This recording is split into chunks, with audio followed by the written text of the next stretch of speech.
Hallo und herzlich willkommen zu einer News-Sonderfolge von Unidentified.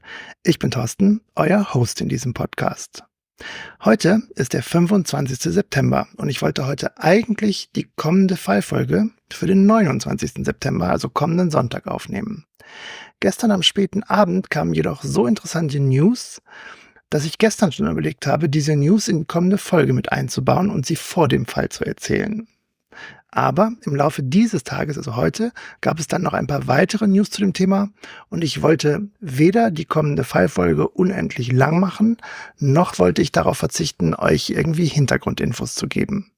Deswegen dachte ich, es bietet sich eine kurze Newsfolge an, die euch nicht nur über die News erzählt, die ich hier zu berichten habe, sondern euch auch kurz zum Thema abholt, wenn man es denn noch nicht mitbekommen hat. Deswegen heute zum ersten Mal eine kleine News-Sonderfolge, ohne Ordnungsnummer und ohne Schnickschnack. Erinnert ihr euch an den Februar 2023?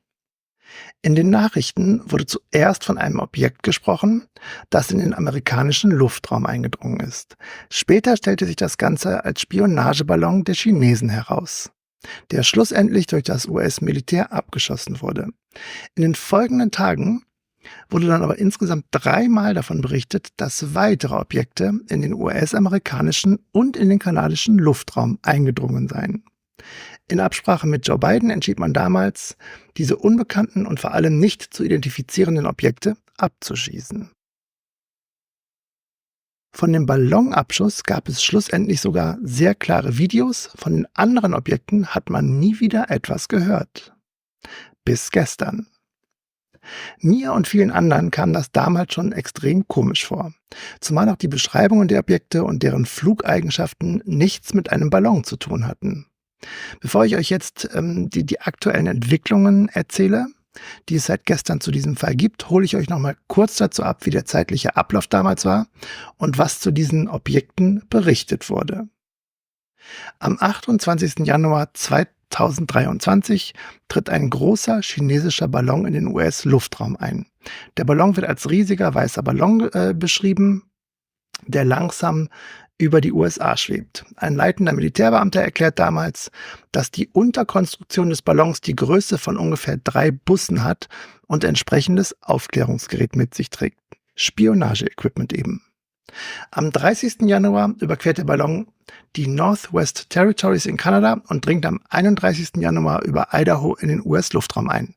Am 4. Februar wird er über Lancaster in South Carolina gesichtet, als er sich der Küste nähert. Um 14:39 Uhr wird das Objekt, also der Ballon, über dem Atlantik etwa 6 nautische Meilen vor der Küste, schließlich von einem US-Kampfjet abgeschossen. China äußert damals starke Kritik am Abschuss und erklärt, es handele sich um ein ziviles Luftschiff, das aufgrund unvorhersehbarer Umstände in den US-Luftraum eingedrungen sei. Kurze Zeit später veröffentlicht das Department of Defense, also kurz das DoD, das amerikanische Verteidigungsministerium, ein Video, das den Abschuss zeigt.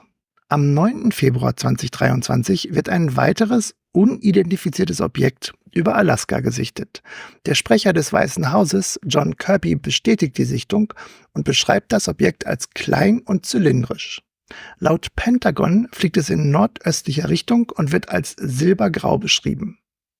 Am 10. Februar führen 2 F-22 Kampfflugzeuge eine Mission durch, um das Objekt zu identifizieren. Die Piloten berichten, dass das Objekt zylindrisch und silbern ist und scheinbar schwebt. Es hat keine erkennbaren Triebwerke oder Anzeichen von Antrieb, was es schwer macht, seine genaue Funktionsweise für die Piloten zu bestimmen. Präsident Biden gibt den Befehl, das Objekt abzuschießen, um das Risiko für den zivilen Flugverkehr in der Region zu minimieren, nachdem die Piloten versichert haben, dass es sich mit höchster Wahrscheinlichkeit um ein unbemanntes Objekt handelt. Es wird in der Nähe von Deadhouse, Alaska, abgeschossen. Am 10. Februar 2023 entdeckt das North American Aerospace Defense Command, kurz NORAD, ein weiteres hochfliegendes Objekt über Alaska. Es wird als kleines, zylindrisches Objekt beschrieben, das in einer Höhe von etwa 40.000 Fuß fliegt. Das sind ungefähr 12.000 Meter. Also in etwa der Reiseflughöhe von Verkehrsflugzeugen. Als das Objekt in den kanadischen Luftraum eindringt, schließen sich kanadische Flugzeuge den US F-22 Kampfflugzeugen an. Das Objekt hat eine schlanke, zylindrische Form und schwebt in der Luft. Es ist kleiner und weniger auffällig als der zuvor gesichtete chinesische Ballon. Verteidigungsministerin Anita Anand erklärt, dass die genaue Farbe und Struktur des Objekts noch nicht bekannt ist. Am 11. Februar wird das Objekt in der zentralen Yukon-Region abgeschossen. Die Behörden betonen, dass sie die Trümmer untersuchen, um den Zweck oder die Herkunft des Objekts festzustellen, was damals schon eine Lüge war, denn man hat noch keine Trümmer gefunden. Am 12. Februar 2023 wird ein viertes hochfliegendes Objekt über dem Huronsee gesichtet. Dieses Objekt hat eine achteckige Form und wird als unbemannt beschrieben. Es fliegt in einer Höhe von etwa 20.000 Fuß, also ungefähr 6.000 Meter, und zeigt keine erkennbaren Überwachungsfähigkeiten, also keine Spionageausrüstung. Die Struktur des Objekts ist ungewöhnlich mit klaren Kanten und einem geometrischen Design, das sich ebenfalls von den zuvor gesichteten Ballons unterscheidet. Das Radar hat das Objekt am 11. Februar über Montana erfasst und es wird über Wisconsin und Michigan sichtbar. Das Objekt wird schließlich über dem Huronsee abgeschossen und fällt den meisten Angaben zufolge in diesen besagten Huronsee. Was damals stutzig macht, sind folgende Punkte. Das sind natürlich zum einen die Beschreibungen der Formen der Objekte. Nicht nur passen sie nicht zur Beschreibung von normalen Ballons, sie sind auch sehr, sehr nah an vielen Beschreibungen von UAPs. Erwähnt sei hier insbesondere das bekannte Tic-Tac UAP, welches auch klein, hell und zylindrisch ist. Eine Fallfolge über das besagte Tic-Tac ist bereits fest eingeplant, also da gibt es auf jeden Fall bald eine Fallfolge zu. Wer es nicht kennen sollte, googelt einfach mal nach Tic-Tac UAP. Zum anderen ist es extrem seltsam, dass es weder Videos, wie zum Beispiel vom Ballonabschluss, gibt, noch gibt es Fotos. Im Grunde gibt es ab diesem Zeitpunkt gar nichts mehr. Man hört bzw. liest so gut wie nichts mehr über diesen Vorfall bzw. diese genannten 3 Vorfälle. Außerhalb der UAP-Community ist das Thema nicht mehr vorhanden.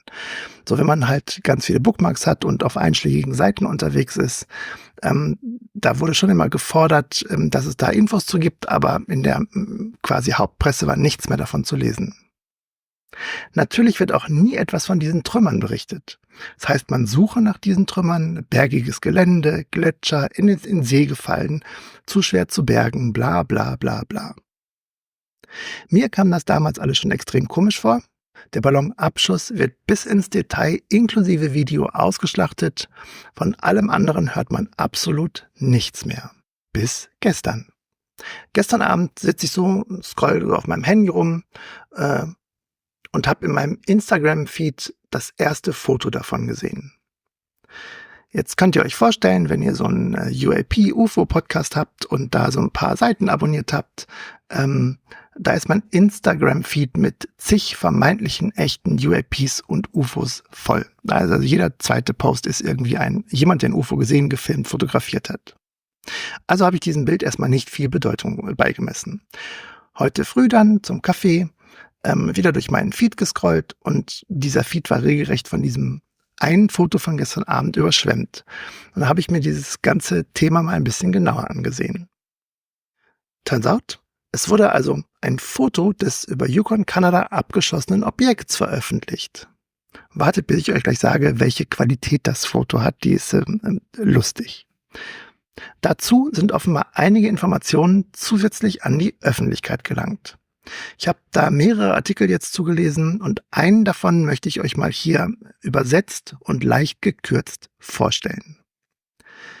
Die kanadischen Behörden haben ein Bild eines nicht identifizierten Objekts veröffentlicht, das im Februar 2023 von einem F-22 Raptor Stealth Kampfflugzeug der US-Luftwaffe über dem Yukon-Territorium abgeschossen wurde.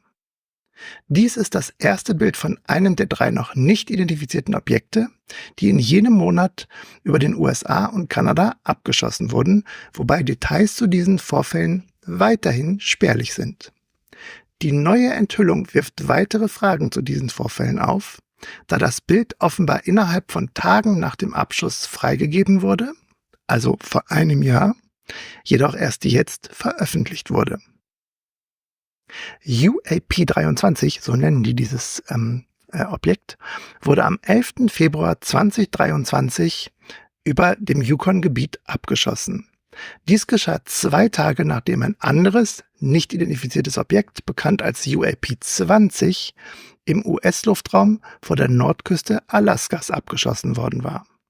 Ein drittes, nicht identifiziertes Objekt wurde am 12. Februar abgeschossen, als es den Huronsee überquerte.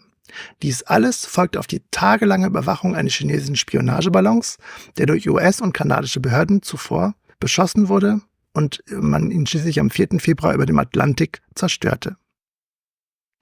Das uns jetzt vorliegende, sehr niedrig aufgelöste und körnige Bild von UAP-23 zeigt eine grob donutartige Form mit einem offenen Zentrum sowie einer scheinbaren Kerbe oder Lücke in seinem Umfang auf der Seite. Es ist möglich, dass das, was zu sehen ist, Lichtreflexionen von bestimmten Teilen des Objekts sind und das sichtbare Bild nicht die volle Form des Objekts repräsentiert. Nochmal ganz kurz in meinen eigenen Worten. Also wenn ihr dieses Foto seht, ich komme gleich auf die Qualität im nächsten Absatz. Es sieht aus wie ein Donut, aus dem jemand ein Stückchen rausgebissen hat, also ein Loch in der Mitte, und aus diesem Kreis fehlt so ein kleines Stückchen. Es ist ein sehr grauer, körniger Hintergrund und dieses Objekt ist eigentlich nur hell weißlich, wie halt ein auf, was ist das, 11 Uhr Stellung angebissener Donut. Die Qualität des Bildes, das laut CTV News offenbar eine Fotokopie eines E-Mail-Ausdrucks ist, macht es unmöglich, eindeutige Details zu erkennen. Das Bild scheint von einem Flugzeug unter dem Objekt aufgenommen worden zu sein, obwohl dies nicht bestätigt wurde. Also nochmal zusammengefasst. Objekt sieht aus wie ein Donut, Loch in der Mitte, angebissen auf 11 Uhr, grauer Hintergrund, weißes Foto, und diese Qualität kommt deshalb zustande, dass irgendjemand eine E-Mail mit dem Foto ausgedruckt hat und man die dann eingelesen hat, um sie abzudrucken. Willkommen im Jahr 2024, würde ich sagen. Die beste Beschreibung, die wir haben, lautet visuell: ein zylindrisches Objekt, das obere Viertel ist metallisch, der Rest ist weiß. Ein 20-Fuß-Draht hängt darunter an einer Art Paket befestigt. Heißt es in einer der zugehörigen E-Mails vom 11. Februar 2023. Betrachtet man das veröffentlichte Bild mit dieser Beschreibung im Hinterkopf, scheint es, dass es sich möglicherweise um einen Ballon handelt, der die Sonne reflektiert und darunter seine Nutzlast trägt. Könnte also sein. Zu diesem Zeitpunkt beschrieben die kanadischen Behörden das abgeschossene Objekt über dem Yukon als klein und zylindrisch.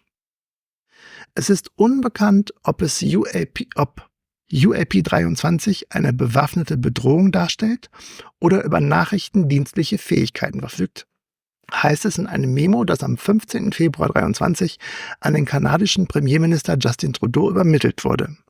Das Gebiet, in dem der Aufprall nach dem Abschuss stattfand, ist eine bekannte Migrationsroute für Karibus, was die Möglichkeit einer zufälligen Entdeckung durch indigene Jäger eröffnet. Also hat man da nicht nachgesucht? Strange, dass man irgendwas abschießt, von dem man nicht weiß, was es ist, und da auch niemand nachsucht und man darauf hofft, dass irgendwelche Jäger, die zufällig da langlaufen, dieses Objekt finden. CTV News veröffentlichte das stark geschwärzte zusätzliche Dokument, das ebenfalls von einer ungenannten Quelle erhalten wurde. Die Veröffentlichung des Memos wirft weitere und neue und größtenteils unbeantwortete Fragen darüber auf, was die kanadischen und die US-Behörden möglicherweise über die 3 abgeschossenen Objekte wissen oder eben nicht wissen, sowie darüber, welche anderen UAPs von diesen Vorfällen im Luftraum beider Länder betroffen oder überwacht wurden. CTV News, das waren die ersten, die darüber berichtet haben. Den Link packe ich euch in die Shownotes. CTV News veröffentlichte das stark geschwärzte Dokument, das ebenfalls von einer ungenannten Quelle erhalten wurde. Die Veröffentlichung des Memos wirft weiterhin neue und größtenteils unbeantwortete Fragen darüber auf, was die kanadischen und die US-Behörden möglicherweise über die 3 abgeschossenen Objekte wissen oder eben nicht wissen, sowie darüber, welche anderen UAPs vor diesen Vorfällen im Luftraum beider Länder überwacht und oder vielleicht sogar abgeschossen wurden. Also, zum einen spricht man hier von UAP 23 und UAP 20. Das würde ja bedeuten, dass sie entweder insgesamt schon 23 UAPs dokumentiert haben, insgesamt, oder im Jahr 2023 bereits 23 UAPs, wenn denn die Zählung pro Jahr von neuem beginnt. Zusammengefasst. Man wollte das Bild wohl damals schon veröffentlichen, aber während es den Genehmigungsprozess durchlief, hatten einige Leute wohl etwas dagegen. Das Bild zeigt etwas vermeintlich sehr Ungewöhnliches und die Leute wollen jetzt natürlich mehr Antworten, dass es so als ein Objekt geborgen wird und wollen halt vor allem bessere Fotos davon als ein Foto, was ausgedruckt und kopiert worden ist. Da hat die US-Regierung mit der All-Domain Anomaly Organization, also kurz AARO, extra eine Abteilung für die Untersuchung und Handhabung von UAPs und dann so ein Mist. Aber ich bin auch froh, dass das Thema UAPs inzwischen so stark in der Öffentlichkeit angekommen ist und solche Artikel wie hier von CTV oder anderen News Stations ermöglicht hat. Denn diese Artikel und der Druck der Öffentlichkeit fördern hoffentlich noch einiges zutage. Und diese langsame Disclosure, also diese langsame Enthüllung, die derzeit im Gange ist, ist halt voll gut. Solche Zeitungsstationen oder TV-Stationen trauen sich halt darüber zu berichten, ohne direkt, also mit dem Vorsatz, über UAPs zu berichten und nicht über UFOs, weil es halt einfach so ein bisschen im Mainstream angekommen ist und das ist halt, wie gesagt, voll gut. Ich finde diesen Fall super, super spannend und werde den weiter verfolgen und bei Bedarf natürlich auch weitere News-Updates dazu machen. Wenn die denn von euch gehört werden und wenn ihr daran interessiert seid, ich bin jetzt gerade hier in der Aufnahme bei 16, 17 Minuten, ist eigentlich eine ganz coole Zeit, kann man sich beim Abendessen oder im Auto ganz kurz mal anhören. Aber das werden die Downloadzahlen dann zeigen, ob ihr solche News-Updates anhört und ob ihr sie mögt. Siehst du, und ich habe auch hier total unprofessionell aufgenommen. Mein Handy brummt hier ins Mikrofon. Naja, ist halt eben eine schnelle News-Folge. Zum ganzen Abschluss noch eine kurze News. Die US-Regierung hat ungefähr 1 Terabyte an alten UFO- und UAP-Dokumenten freigegeben. Per Gesetz sind sie, wie damals im Kennedy-Fall, dazu verpflichtet, Dokumente nach 25 Jahren zu veröffentlichen. Ausgenommen davon sind natürlich Dokumente, die weiterhin klassifiziert sind und die eventuell die Sicherheit des Landes gefährden würden.